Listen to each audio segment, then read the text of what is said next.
পানি লাগবে, পানি। সেই মুগ্ধ যে তৃষ্ণার্ত যোদ্ধাদেরকে পানি পান করাতে গিয়ে সবাইকে মুগ্ধতায় ছড়িয়ে আমাদের কাছ থেকে চিরবিদায় দিয়ে চলে গেছে। আবু সাইদ কোন দল করতে জানে না, কোন মত পোষণ করতে জানে না, কিন্তু আজকের এই গণজামায়াত থেকে আমি আবু সাইদকে আমার নেতা বলে ঘোষণা করলাম। কারণ আবু সাইদ আমাকে শিখিয়েছে অন্যায়ের সামনে কিভাবে বুক চিতিয়ে সাতের বোতাম খুলে গুলি খেতে হয়। ওই আওয়ামী হানাদার বাহিনী আমার আবু সাইদকে একটা গুলি করার পর আবু সাইদ টলে পড়ে, আবার আবু সাইদ ঘুরে দাঁড়ায়, আওয়ামী হানাদার বাহিনী আবারও আমার আবু সাইদকে একটার পর একটা গুলি করতে থাকে। এক এক করে 4-5টা গুলি ছড়ে আমার আবু সাইদের বুকে। আবু সাইদ হয়তো এর বেশি গুলি আর দিতে পারছিল না। সবশেষে আবু সাইদ মৃত্যুর কোলে ঢলে পড়ল। পৃথিবীর সবচেয়ে নিষ্ঠুরতম স্বৈর শাসকের বিরুদ্ধে কথা বলতাম 2-4 ঘন্টার জন্য, কিন্তু নিরাপত্তাহীনতায় ভুগত আমাদের আশেপাশের ব্যবসায়ী ভাইয়েরা, এখানকার সাধারণ জনগণ এবং সেই সাথে আমাদের সাংবাদিক ভাইয়েরা। কারণ আমরা পৃথিবীর সবচেয়ে নিষ্ঠুরতম স্বৈর শাসকের বিরুদ্ধে কথা বলতাম। আমাদের কথা শুনতে অনেকে ভয়ে দূর থেকে আমাদের কথা শুনতো, কিন্তু কাছে আসতে ভয় পাইত। আজকে সেই মানুষগুলো তাদের ভয়কে জয় করে আমাদের কাছে আসতে শুরু করেছে, আমাদের পাশে বসতে শুরু করেছে।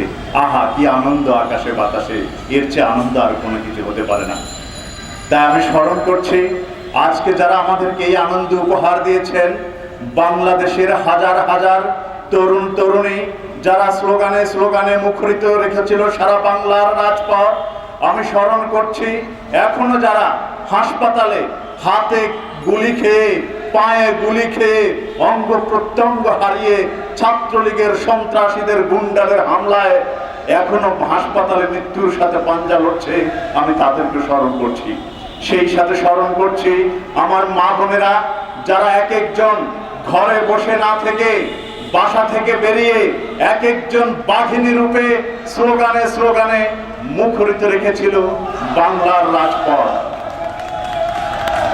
আমি স্মরণ করছি রংপুরের সেই টগবগে যুবক। আমার বাড়ি রংপুর, আমি গর্বিত এর জন্য। রংপুর বলতে আমার আর কোনো দ্বিধা নেই, আমি গর্বিত, কারণ আবু সাইদের বাড়ি রংপুর, আমার বাড়ি রংপুর। সেই দুর্দান্ত সাহসী যুবক আবু সাইদকে স্মরণ করছি। এবং আজকের এই গণজামায়াত থেকে আমি আবু সাইদ কোন দল করতে জানি না, কোন মত পোষণ করতে জানি না, কিন্তু আজকের এই গণজামায়াত থেকে আমি আবু সাইদকে আমার নেতা বলে ঘোষণা করলাম। কারণ আবু সাইদ আমাকে শিখিয়েছে অন্যায়ের সামনে কিভাবে বুক চিতিয়ে সাতের বোতাম খুলে গুলি খেতে হয়। ওই আওয়ামী হানাদার বাহিনী আমার আবু সাইদকে একটা গুলি করার পর আবু সাইদ টলে পড়ে, আবার আবু সাইদ ঘুরে দাঁড়ায়, আওয়ামী হানাদার বাহিনী আবারও আমার আবু সাইদকে একটার পর একটা গুলি করতে থাকে। এক এক করে 4-5টা গুলি ছড়ে আমার আবু সাইদের বুকে। আবু সাইদ হয়তো এর বেশি গুলি আর দিতে পারছিল না। সবশেষে আবু সাইদ মৃত্যুর কোলে ঢলে পড়ল। আমি স্মরণ করছি পানি লাগবে, পানি। সেই মুগ্ধ যে তৃষ্ণার্ত যোদ্ধাদেরকে পানি পান করাতে গিয়ে সবাইকে মুগ্ধতায় ছড়িয়ে আমাদের কাছ থেকে চিরবিদায় দিয়ে চলে গেছে, সেই মুগ্ধদেরকে। কিন্তু এই হাজার হাজার মানুষের শত শত ছাত্র জনতার রক্তের বিনিময়ে অর্জিত বিপ্লবকে যদি আবারও কোনো কারণে প্রশ্নবিদ্ধ করা হয়, বিতর্কিত করা হয়, কোন ষড়যন্ত্র করা হয়, এরকম হাজার হাজার শত শত লক্ষ লক্ষ আবু সাইদ মুক্তরা সাতের বোতাম খুলে রাস্তায় দাঁড়িয়ে আছে আবার গুলি খাওয়ার জন্য, আবারও নতুন করে একটা যুদ্ধ করার জন্য। সুতরাং এই বিজয়কে নতুন করে কোনো কারণে প্রশ্নবিদ্ধ করতে দেওয়া হবে না। সকল ষড়যন্ত্র নস্যাৎ করে আমরা একটা সুখী সমৃদ্ধ বাংলাদেশ করব। মনে রাখবেন, আমরা এমন একটা বাংলাদেশ চাই যেই বাংলাদেশে আজকের পর থেকে সবাই রাজনীতি করবে, কিন্তু রাজনীতির প্রতিহিংসার শিকার একটা ব্যক্তি হবে না। আজকের পর থেকে আগামীর বাংলাদেশে একটা মানুষও চিকিৎসার অভাবে মৃত্যুবরণ করবে না।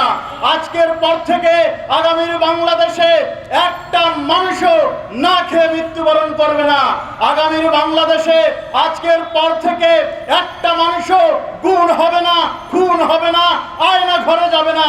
আজকের পর থেকে আগামীর বাংলাদেশে প্রত্যেকটা মানুষ, প্রত্যেকটা গ্রামে, প্রত্যেকটা শহরে প্রত্যেকে আইনের সুশাসন ফিরে পাবে। সেই